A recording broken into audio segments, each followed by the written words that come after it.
বিসমিল্লাহির রহমানির রহিম।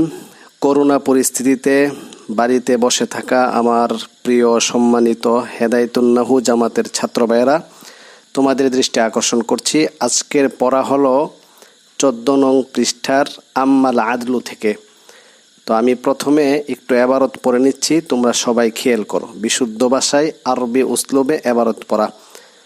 أما العدل فهو تغير اللفظ من صيغته الأصلية إلى صيغة أخرى تحقيقا أو تقديرا ولا يجتمع مع وزن الفعل أصلا ويجتمع مع العلمية كعمر وزفر ومع الوصف كثلاثة ومثلثة وأخرى وجمعة।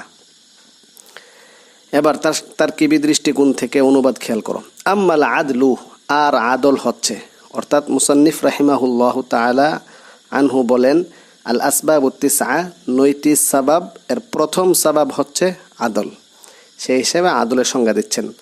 বিস্তারিত আলোচনা করলে আসলে আদলের আবিধানিক অর্থ, পারিভাষিক অর্থ, আদল শব্দটি কয়টি অর্থে ব্যবহৃত হয়, অনেক আলোচনা আছে, আমরা কিন্তু সেদিকে যাচ্ছি না। তো আম্মাল আদলু, আর আদল হচ্ছে ফাহুয়া তাগাইয়ুরুল লাফজি মিন সিগাতিহিল আসলিয়াতি ইলা সিগাতিন উখরা।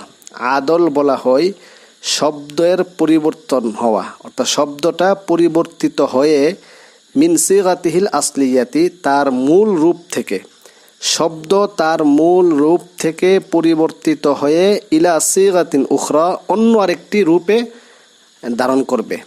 তো এক রূপ থেকে, অর্থাৎ মূল রূপ থেকে পরিবর্তন হয়ে আরেকটি রূপ ধারণ করে যে শব্দটি, তাকে বলা হয় আদল। তাগাইয়ুরুল লফজ, শব্দের পরিবর্তন হওয়া, মিন সিগাতিহিল আসলিয়াতি, তার মূল রূপ থেকে, ইলা সিগাতিন উখরা, অন্য আরেকটি রূপে। এই পরিবর্তন হওয়াটা দুই প্রকার। এখন যদি তোমাকে জিজ্ঞেস করে আদল কত প্রকার, তা আদল দুই প্রকার, আদলে তাহকিকি, আদলে তাকদিরি। এটাই মুসান্নিফ বলেন তাহকিকান আও তাকদিরান। এই পরিবর্তন হওয়াটা প্রত্যক্ষভাবে হবে অথবা পরোক্ষভাবে হবে। তাহকিকান, প্রত্যক্ষভাবে; তাকদিরান, পরোক্ষভাবে।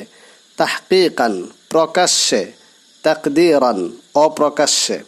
তো তাহকিকান, বাস্তবে; তাকদিরান, পরোক্ষভাবে। বিভিন্ন অর্থ বলতে পারো।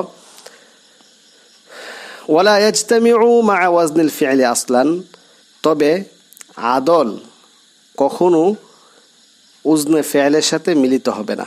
অর্থাৎ দুইটা সবব এমন হবে না যে আদল এবং উজনে ফেল। কেন? উজনে ফেলের নির্ধারিত ওজন আছে এবং আদলেরও নির্ধারিত 6টি ওজন আছে। আদলের ওজন 6টি, এই 6টি ওজন ছাড়া পৃথিবীতে অন্য কোনো শব্দ আদল হবে না। সেই হিসেবে আদলের ওজন যেহেতু 6টি আর ফেলের ওজন অন্যরকম, সেই দৃষ্টিকোণ থেকে মুসান্নিফ বলেন ওয়ালা ইয়াজতামিউ মা ওয়াজনিল ফি'লি আসলান, আদল উজনে ফেলের সাথে কোশ্চিন কালেও মিলিত হবে না, একত্রিত হবে না। লা ইয়াজতামিউ, একত্রিত হবে না। মা ওয়াজনিল ফি'লি, উজনে ফেলের সাথে। আসলান, কখনো। তাহলে আসলান অর্থ কখনো। ওয়া ইয়াজতামিউ মা আল আলামিয়াতি, তবে আলামিয়াত, আলমের সাথে মিলিত হবে। এমন হবে যে দুইটা সবব, একটা হচ্ছে আদল আর একটা হচ্ছে আলম। তো ওয়াজতামিউ মা আল আলামিয়াতি, আলমের সাথে মিলিত হবে কে? ফাইল হচ্ছে আদল। যেমন ওমর, জুফার। ওমর এটা গায়রে মুনসারিফ, দুই সবব পাওয়া গেছে, একটা সবব হচ্ছে আদল আর একটি সবব হচ্ছে কি? আলম। ওয়া মা আল ওয়াসফি, এবং ওয়াসফের সাথেও মিলিত হবে। কাসুলাসা ওয়া মাসলাসা ওয়া উখারা ওয়া জুমাআ। তো মুসান্নিফ এখানে সংক্ষিপ্ত করেছেন, এখানে বিস্তারিত মোটামুটি এখান থেকে আমরা জানতে পারলাম আদলের পারিভাষিক অর্থ, আদলের প্রকারভেদ। আদল দুই প্রকার, আদলে তাহকিকি, আদলে তাকদিরি। তারপরে উজনে ফেলের সাথে মিলিত হবে না, ওইটা আমরা জানলাম। আর এখানে দুইটা উদাহরণ মুসান্নিফ এনেছেন, ওমর, জুফার, এটা হচ্ছে আদলে তাকদিরির উদাহরণ। আর সুলাস, মাসলাস, উখার, জুমা, এগুলো হচ্ছে আদলে তাহকিকি এর উদাহরণ। এখানে আরো কথা থাকলেও আমরা বলছি না, আমরা একটু সামনে চলে যাই, বিস্তারিত ইনশাআল্লাহ পরবর্তীতে আলোচনা করব। আম্মাল ওয়াসফু, গায়রে মুনসারিফের দ্বিতীয় সবব হচ্ছে ওয়াসফ। ফালা ইয়াজতামিউ মা আল আলামিয়াতি আসলান, ওয়াসফ এমন একটি সবব যেটা আলমের সাথে কখনো মিলিত হবে না। ওয়া শারতুহু, আর তার জন্য শর্ত হলো, তার জন্য শর্ত মানে কি, ওয়াসফ যে সবাবটা আছে সেটা গায়রে মুনসারিফ হওয়ার জন্য শর্ত হলো। ওয়াশার্ত, ভালো করে এই অনুবাদটা খেয়াল করো, এই অনুবাদটা একটা অনুবাদ শিখে নিলে প্রত্যেকটা সবাবের সাথে আসবে ওয়াশার্তহু ওয়াশার্তহু, সবগুলো একই অনুবাদ হবে ওয়াশার্তহু, আর সেটা গায়রে মুনসারিফ হওয়ার জন্য, গায়রে মুনসারিফের সাবাব হওয়ার জন্য শর্ত হলো। আমি আবার বলছি, ওয়াশার্তহু সেটা গায়রে মুনসারিফের সবব হওয়ার জন্য শর্ত হলো আন ইয়াকুনা ওয়াসফান ফি আসলিল ওয়াদঈ, সেটা মূল গঠনেই সিফত হওয়া, পরবর্তীতে সিফত হয়েছে বা বাক্যের এবারতে তার কিবি দৃষ্টিকোণ থেকে সিফত হয়েছে, তাইলে হবে না। এটা গায়রে মুনসারিফের সবব হওয়ার জন্য একটা শর্ত কি, যে মূল গঠনে, শব্দটা তৈরি যখন হয়েছিল মূল গঠনেই, গঠনগত দিক থেকেই সেটা সিফত হইতে হবে। আসওয়াদ ও আরকাম গায়রে মুনসারিফ, অতএব আসওয়াদ এবং আরকাম শব্দদ্বয় গায়রে মুনসারিফ। এটা একটা জবাব, সোয়ালে মুকাদ্দারের জবাব বলতে পারো, যে আসওয়াদ আরকাম এটা তো আলম, দুইটা সাপের নাম, আবার রঙের নাম। তো প্রথমে কিন্তু মুসান্নিফ বলেছে যে ওয়াসফ যেটা, এটা আলমের সাথে মিলবে না, কিন্তু আসওয়াদ আরকাম এটা তো সাপের নাম, তাইলে এটা কিভাবে সিফত হইল?